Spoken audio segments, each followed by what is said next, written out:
better researchers than the CDC. Yeah, may not be saying much.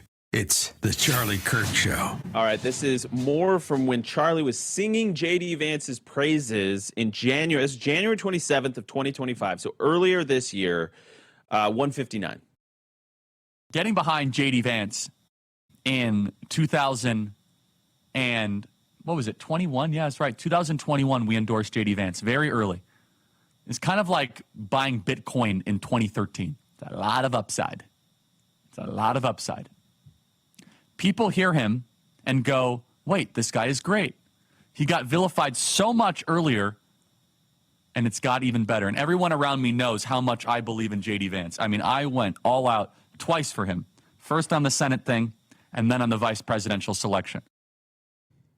Yeah, I can personally attest of just how much Charlie, how much equity he put at political capital he put in to getting JD to be selected as the vice president, to getting him to win the primary for the Ohio Senate race. Charlie believed in JD Vance, and my goodness, JD Vance has been an absolute hero in the aftermath of Charlie's assassination. He's anything we need, he's right there to help, and he means it, and it's sincere. We'll be right back with Chris Rufo.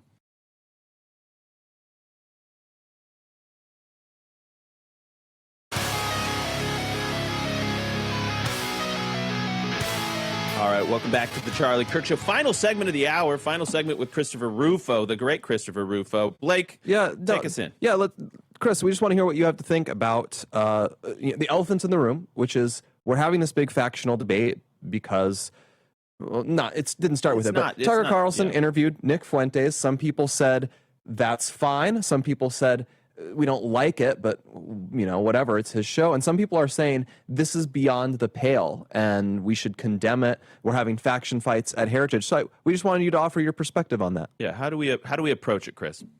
Well, it's a very complex question, and I have a few parts to the answer.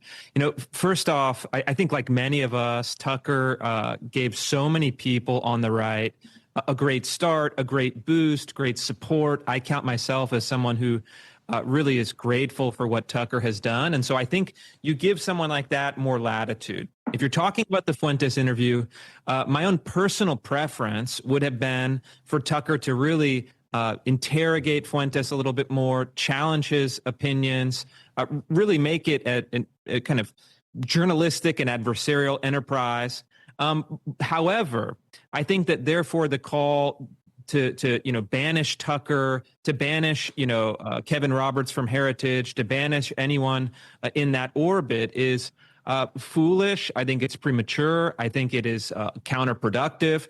And in my own attempt, like I've texted with Tucker subsequently. I've tried to give him my sense of how to think about the Fuentes or Groyper phenomenon, how to approach it in a way that I think would be more productive. We exchanged pretty cordial messages, and I think that is probably the best strategy moving forward, to recognize that Tucker does have an important place in the conservative movement, and even in places of criticism, I think that we can try to debate those ideas. We can try to push people in a more productive direction. I think this is what Charlie did with not just with Tucker, but with many other people. And I am, while I think that, look, there's always addition through subtraction with people who are net negatives, very counterproductive. I think kind of racialist, conspiracist factions certainly fall under that.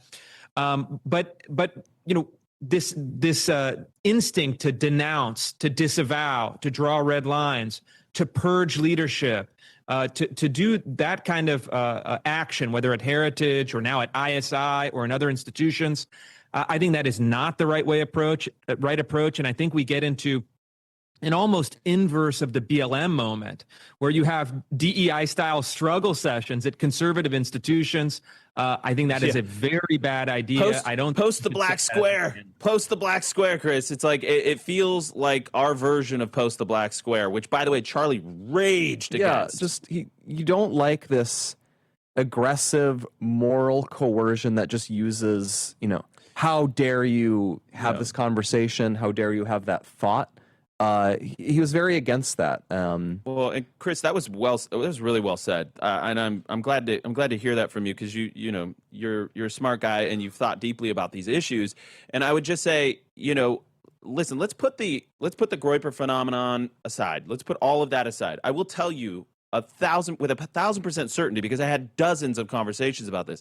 The larger critiques, the chew the meat, spit out the bones kind of critiques about what this country has done when it comes to betraying young white men, what it's done to break the social compact and to label a lot of these groups as toxic, as beyond the pale, is not worth fighting for, has done such extraordinary damage to our country that some of this backlash, it needs to be harnessed and focused. And that's what Charlie devoted his life to. You heard that with Erica Kirk in her memorial speech, that this was the guy that killed Charlie was the one that was the same kind of guy that he was out on these college campuses trying to save. And that work must continue. We must remember that some of these, yes, it comes out in gross and vile ways, but at the core, there is a truth that we must acknowledge and be very, very serious about addressing. Final word to you, about 50 seconds, Chris. Yeah, think about it. I mean, if you're a young man growing up today, you came of age during the COVID lockdowns, you came of age during the BLM era, where you were told that you were inherently and intrinsically evil because of your sex, because of your race. And so there is a justifiable resentment that has been bubbling up for many years. But I think that the best way to address that is through eliminating DEI, delegitimizing BLM ideologies, and then kind of tapping into those essential pillars of building our civilization, economic opportunity, great institutions, strong families, and offering young men a way that is not nihilistic, but a way that's actually going to make their lives better in the real world. If conservatives can't do that, we need to keep thinking. Yeah, I agree. We got to offer them a better vision. Christopher Rufo, host of the new show, Rufo and Lomez, two really great guys, thought leaders in the movement. Thank you, Chris. We'll have you on again soon. Thanks, gentlemen. Hour 2 coming up. We'll be right back.